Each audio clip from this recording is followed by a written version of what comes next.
How many years did the Jewish people spend in Egypt? The most common answer is 210.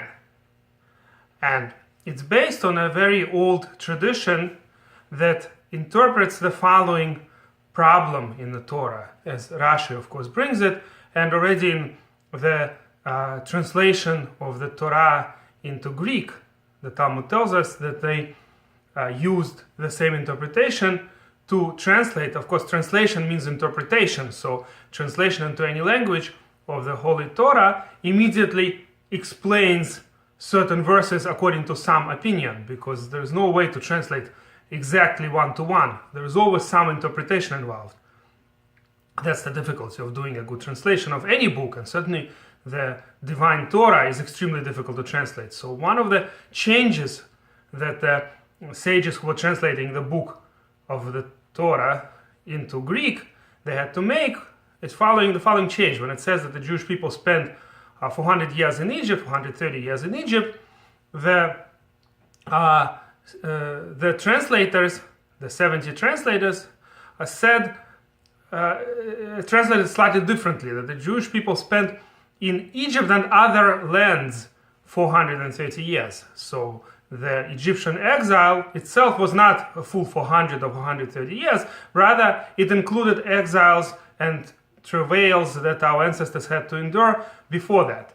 So this interpretation assumes that we're counting 400 years from the birth of Yitzchak, and 430 years is counted either from the time that Avram had his revelation in Brit Ben Abitarim, covenant between halves, or another possibility is from as the Vilna Gaon brings, that from the time that Avram started his travelings, from the time, I guess, they left Ur Kasdim, we're counting 430 years. So 30 years before the birth of Yitzchak, Avram started his travels, and 400 years after Yitzchak was born, the Jewish people left Egypt.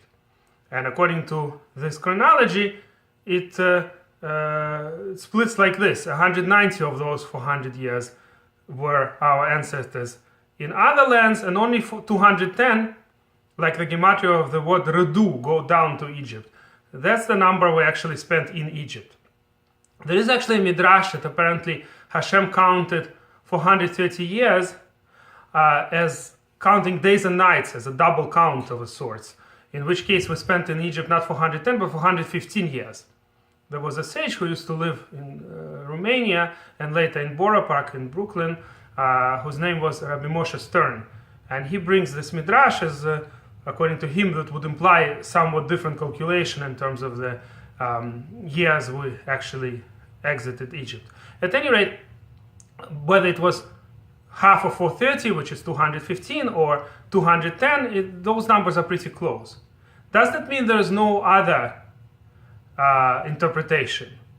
Well, Rashi is trying to prove to us that we cannot say that we actually spent, the Jewish people actually spent 400 or 430 years in Egypt itself, because after all, according to chronology, just the years that Moshe's ancestors lived together with Moshe himself, his 80 years before they left Egypt, or 81 years, that itself is not enough. So Rashi claims there's no way to say that the Jewish people were in Egypt for 400 years, because there's simply not enough years out there just for the, if you look at genealogies of Moshe.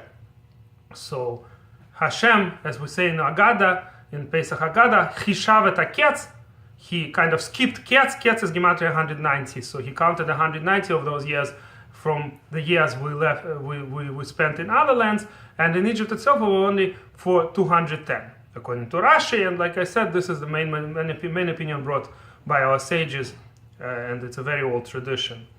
By the way, the Gra claims that first the actual persecution of the Jewish people started 117 years before the Exodus.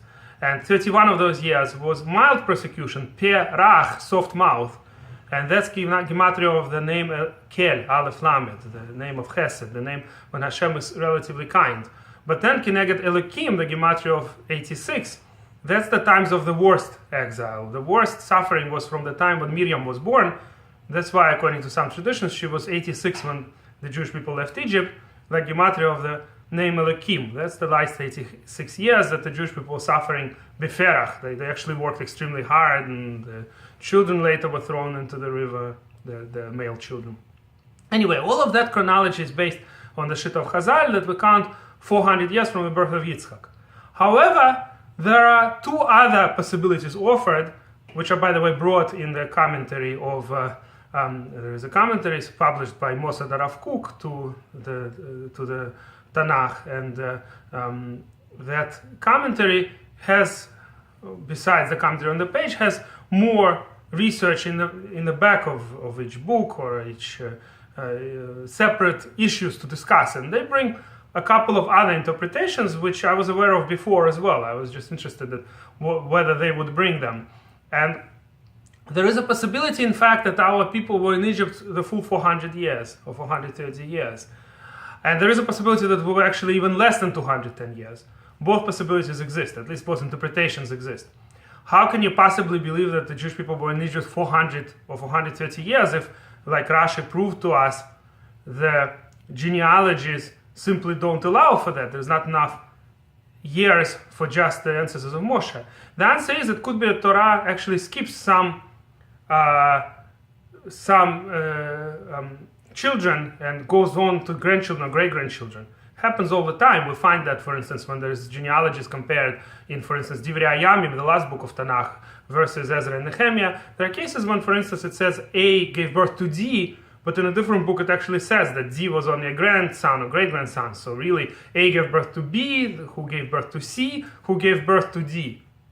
I'm not going to bug you with the details, but believe me, there are such examples. So there's definitely a possibility that when the Torah is telling you, let's say that Amram was born to Kehot, it could be that there were a few generations in between in theory. We just don't know about it, and the Torah doesn't want to go into this to a great detail. So while this interpretation might seem somewhat far-fetched, at least it's a possibility. In which case, maybe we did spend in Egypt a full 400 years.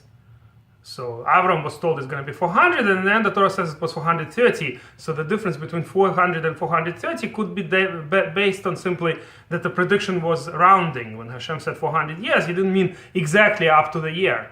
Approximately 400 years, and then it ended up being exactly 430 years. That's at least one possibility. But the difference between 400 and 430 we're not going to discuss now in detail. We're only discussing the difference between 210 versus 400. There's a different possibility. When Hashem was counting, again, we're talking about a prediction. Hashem said that the Jewish people will suffer.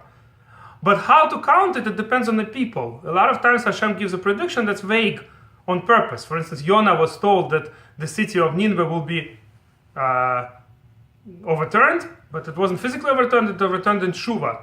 So these types of things happen all the time, that the prediction is purposefully left ambiguous, and depending on the circumstances and people's behavior, Hashem may or may not redeem them earlier or later, and all of these numbers will work. That's why there are, for instance, so many calculations in the Zohar and other Kabbalistic literature about when Mashiach will come. All of these are possibilities. At any rate, so the suffering of the Jewish people did last 400 or 430 years. The question is, how do you count those years? For instance, if I suffer, and my father suffers, and my grandfather suffers, you could count each year of suffering as 1 year or as 3 different years. So while 1 year passes, it's counted as 3, because 3 different generations are suffering together. So that possibility was also offered. According to this, it's not clear how many years we actually were in Egypt, but it was less than 210 even. It was maybe 100-something years. But within those years, the Torah is counting all the years that Levi suffered in Egypt, and all the years that his son Kehat suffered in Egypt, and all the years that Amram suffered in Egypt, and all the years that Moshe, or his generation, Aaron, Moshe wasn't in Egypt most of his life, but Aaron and others suffered. So when you're adding all those numbers, they overlap. But all those numbers are considered suffering in Egypt. And that's how the prophecy was fulfilled. Originally, when it was given for 400 years, maybe it could have taken 400 years, but for whatever reason, Hashem had to redeem us right away. Maybe because we're too assimilated, we would not stay Jewish at all. If we stayed a little bit longer in Egypt, there is such a possibility offered by Chazal. I'm a Russian Jew. I know that in the 70 years of Soviet power, we lost Judaism completely. So you could imagine what would happen in Egypt in those times. So it's very possible that Hashem had to count it, Chishevet Aket, skip the 190 years, and count it 400 years, including overlapping years. If you like this video, please press like.